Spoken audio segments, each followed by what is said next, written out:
Halo guys, welcome back to my channel. Banyak yang nanyain ke aku, baik itu pas ketemu langsung atau lewat DM Instagram, gimana sih ceritanya bisa jadi pesepak bola. Jadi di video kali ini aku mau berbagi cerita gimana perjalanan aku bisa jadi seorang pesepak bola.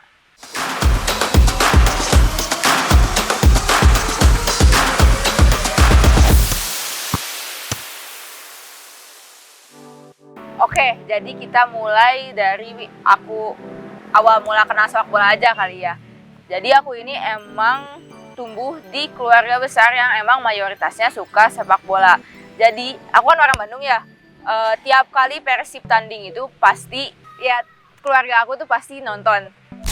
Sepak pojok kali ini pemirsa. Oh, gol!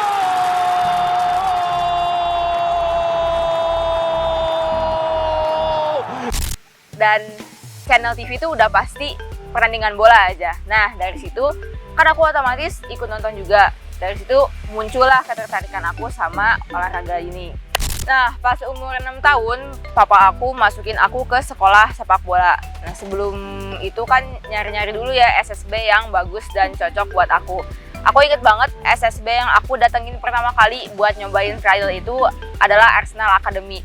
Dia dulu latihannya di Stadion UPI, tapi sekarang si Arsenal Academy itu juga udah nggak ada. Dan nggak tahu kenapa aku juga akhirnya nggak jadi masuk ke sana.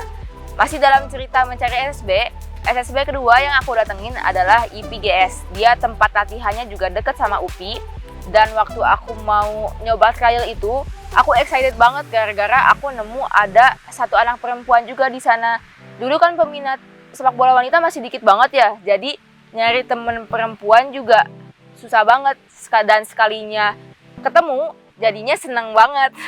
Nah, setelah itu gak tahu kenapa juga gak jadi masuk ke sana. Akhirnya papa aku kontakkan sama temennya, dan temen papaku ini rekomendasiin SSB. Kebetulan anaknya juga dia di SSB ini. Alhasil datanglah aku ke SSB ini yang dulu tempat latihannya di lapangan KPAD, lapangan ini. Lapangan KPAD, lapangan Geger Kalong. Dan nama SSB itu adalah Football Plus yang sekarang udah ganti nama jadi Inspire dan sekarang juga udah punya tempat latihan sendiri. Setelah trial cocok, aku akhirnya daftar sebagai murid di SSB ini. Dan aku latihan di SSB ini ya kurang lebih adalah 10 tahun lebih. Aku rutin latihan di sini tuh sampai aku umur 15 sampai 16 tahun. Sepak bola wanita pas dulu kan belum sepopuleran sekarang ya. Jadi dulu tuh aku pasti latihannya sama cowok-cowok. Terus kalau tanding juga sama cowok-cowok.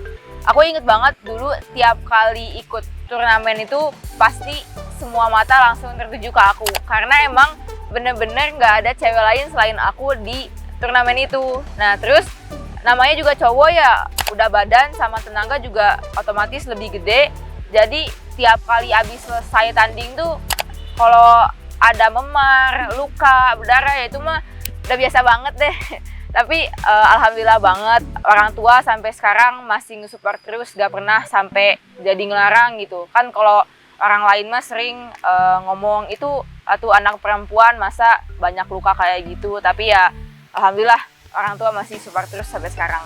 Setelah 6 tahun latihan dan tanding terus sama cowok, aku akhirnya bisa kepanggil timnas buat pertama kalinya untuk ikutan kejuaraan Piala AFF di Lawas. Waktu itu bisa kepanggil timnas tuh karena aku mewakili Jawa Barat di event Piala Putri Kartini di Jepara. Waktu pas tahu Jawa Barat bikin seleksi buat ikutan si event Piala Putri Kartini ini, aku excited banget karena ini pertama kalinya banget aku latihan dan tanding sama cewek. Jadi setelah itu ikutan seleksi, alhamdulillah kepilih masuk tim dan berangkat ke Jepara. Nah, pas di turnamen Piala Putri Kartini itu ada tim scouting dari timnas dan alhamdulillah aku kelirik sama mereka, kepanggil buat ikutan training camp dan alhamdulillah berhasil juga masuk ke tim buat berangkat ke Laos untuk ikutan kejuaraan Piala AFF. Setelah pulang dari timnas, aku masih lanjut latihan lagi sama cowok-cowok karena emang waktu pas pulang dari timnas pertama kali itu kan tahun 2017 dan sepak bola wanita itu emang masih belum populer banget. Tapi ya alhamdulillah sekarang seiring berjalannya waktu sepak bola wanita di Indonesia sekarang makin populer. Dan sebenarnya sepak bola wanita Indonesia makin populer itu suatu hal yang dulu selalu aku bayangin pas masih kecil. Dulu tuh tiap kali aku latihan sama cowok-cowok, aku tuh selalu mikir gitu kayak aduh kapannya sepak bola wanita Indonesia bisa jadi populer. Tapi ya alhamdulillah dengan kesabaran penantian 6 tahun lebih akhirnya bisa kesampaian, sepak bola wanita Indonesia sekarang jadi makin populer. Untuk sampai di titik aku sekarang sebagai seorang pesepak bola, tentunya aku udah melewati banyak banget hal, susah maupun senang. 13 tahun main bola itu jelas bukan waktu yang sebentar ya. Aku harus sabar, capek, belum lagi jenuh aku ngerasa jenuh sampai pengen rasanya berhenti main bola aja. Tapi ya sampai sekarang aku masih di sini sebagai seorang pesepak bola, tentunya itu juga karena support dari orang-orang terdekat aku dan bantuan dari banyak banget orang-orang baik yang senantiasa ngebantu aku terus untuk berprogres.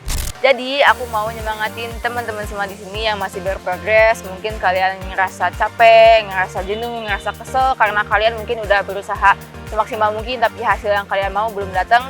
Sabar, semua itu nggak ada yang instan. Bahkan mie instan pun butuh proses untuk akhirnya bisa kita makan. Kita butuh masak air dulu, habis itu ngerendam mie-nya perlu direbus dulu sampai lembek, nyiapin bumbunya, dan baru akhirnya mie itu bisa kita makan. Dan sama itu juga terjadi sama kita semua butuh proses. Jadi sabar, insya Allah kalau kalian sabar dan tetap konsisten, hasilnya nanti akan datang sendirinya ke kalian cepat ataupun lambat. Itu semua tergantung dengan rezekinya kalian masing-masing. Mungkin segitu dulu untuk video kali ini. Makasih udah mau ngedengerin cerita perjalanan aku di sepak bola dan semoga kalian juga bisa petik hal baiknya dari cerita ini. Sampai ketemu di video selanjutnya. Dadah!